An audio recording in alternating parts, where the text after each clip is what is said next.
The race at Sonoma Raceway has ended. Martin Truex Jr., your winner. And I should just get it right off the top here, KP. The last race of the season for Fox. 16 races to start the year. We appreciate them starting off the NASCAR Cup season in 2023, but now the handoff to NASCAR and NBC. So the next time you watch a NASCAR race, it will be on NBC, Nashville Superspeedway, a couple of weeks from now on Sunday. But before we get to that, let's talk Sonoma, and let's talk Martin Truex Jr., who seems like he's in a better place than he was at this point last year, KP, when he was really kind of, I think, wrestling with if he wanted to keep driving. There was a lot of discussion if he'd come back for 2023. He was openly admitting that. Yeah. So now here we are a year later. He's got 2 wins, one at Dover, now one at Sonoma.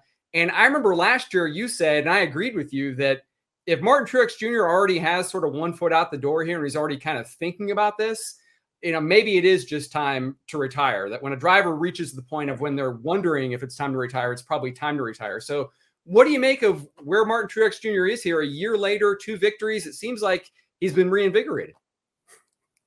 I make that this is why I sat here with you and I talk about stuff that I don't know anything about. Because that is the way it's always played out. And obviously Martin had a lot going on away from the racetrack last year too. Right. And we're not getting, that's personal stuff and it doesn't make any difference, but obviously his mind was somewhere else. I think he's in a good place now. And, I'm going to use, and I'm going to compare him this year. And I go back to Kevin Harvick. So Kevin Harvick has stated, this is my last year. And, everywhere we go, this is Kevin's last race in California. This is Kevin's last race at Darlington. This is Kevin's last race, whatever it may be.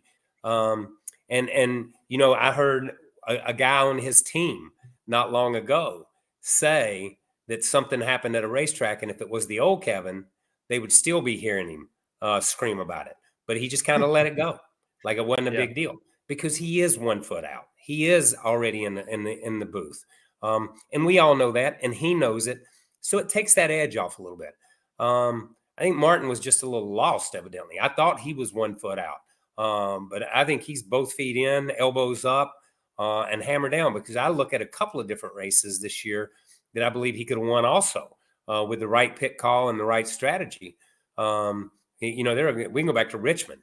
When they left him out and put scuffs back on and all that stuff and didn't tell him, and he went off on the radio. He could be a 4-time winner at this point in time. And when you really start thinking about it, he's about the only guy that I look at that could be a 4-time winner at this point in time. Williams won 3 races, but he's not giving away any races. I don't see that he has, or Denny or any of those other guys. So, sometimes, open mouth and foot, and insert foot. And that's kind of the way I was with that one, because I think Martin will be here probably another year or so on the year he's having right now.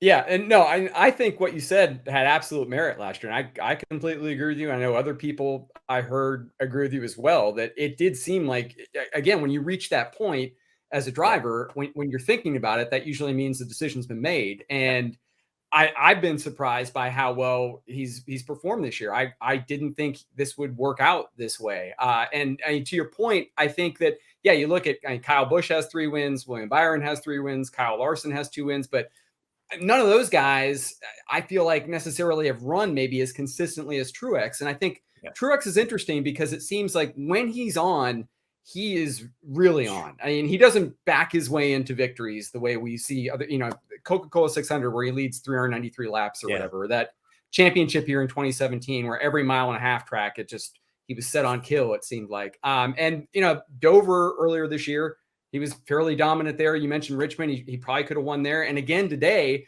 Denny Hamlin, his teammate, starts first, but I mean, Truex, I think pretty clearly was the best driver today. And we've seen it before on road courses when he's got a really good car underneath him and the team doesn't make mistakes. James Small, as crew chief, talked about that today, that he thinks is the biggest difference this year to last year, maybe with the exception of Richmond. They are executing. And when Martin has good cars and the team is executing, it doesn't seem like he makes mistakes. Yeah. Martin has won, what's he won now? 30 some races, something in that zone.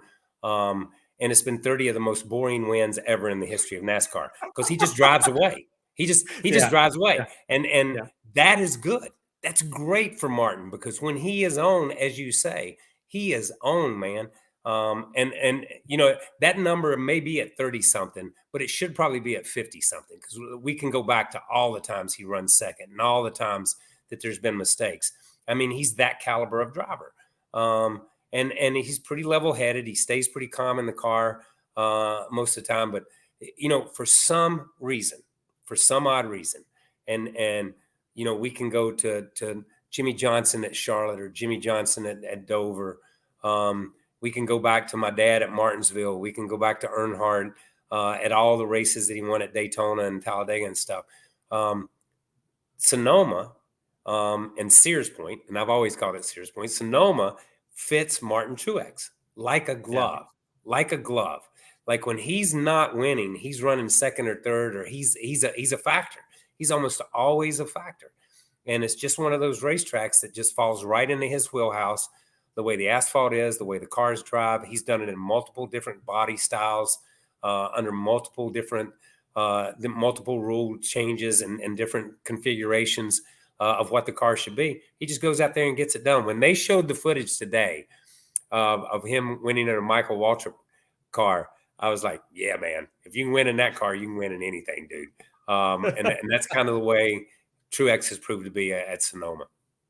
Yeah, that was 2012 when he won there in the Waltrip car. But I remember it was 2013, somewhere around 10 years ago. 33 career wins now, by the way, for Truex. And as I mentioned, his crew chief, James Small, he was asked afterward, Kyle, if he thought that this resurgence that Truex has had would make a difference on him returning next year. And Small said, it definitely doesn't hurt. He plays his cards pretty close to his chest. So who knows what the hell he's thinking in that James Small kind of funny sort of way. But Small said it's definitely all pointing in the right direction if Truex wants to stick around. But it sounds like you think that we will see him probably beyond 23. You think this will take him through the year beyond? Yeah. Here's the funny thing. If you go back and talk to Jimmy, or a lot of guys, and I won't even put a name on it. If you go back and talk to a lot of guys about their last couple of years in the sport, they'll all point to 2 or 3 years earlier and say, I should have quit then. I should have retired then. Will Martin be that guy that he has a great year and says, I'm out, I'm gone. I'm not going to have those 2 years fall off or that 1 year fall off. I'm not going to put up with that. It'll be interesting to see where his head is on that. Because I think we've all seen the backside of what careers do, and I go back a long way and have seen it happen 10 million times.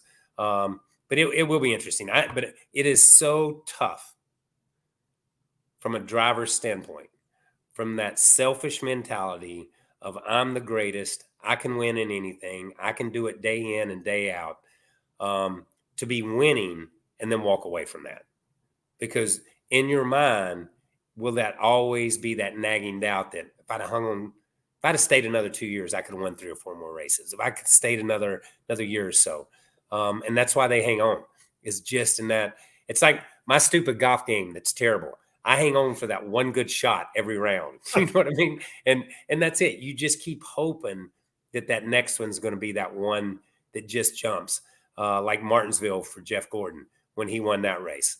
That one shining moment at the end of your career where you're back on top and then you can bow out gracefully and say, I'm out of here. But not many people ever go out on top. Yeah. You'll take those 17 quadruple bogeys if you can get that one eagle. That's exactly every round. Right. Yeah. Okay. Hi, I'm Parker Kligerman. For more access like this from Pit Road, be sure to click and subscribe to the Motorsports on NBC YouTube channel.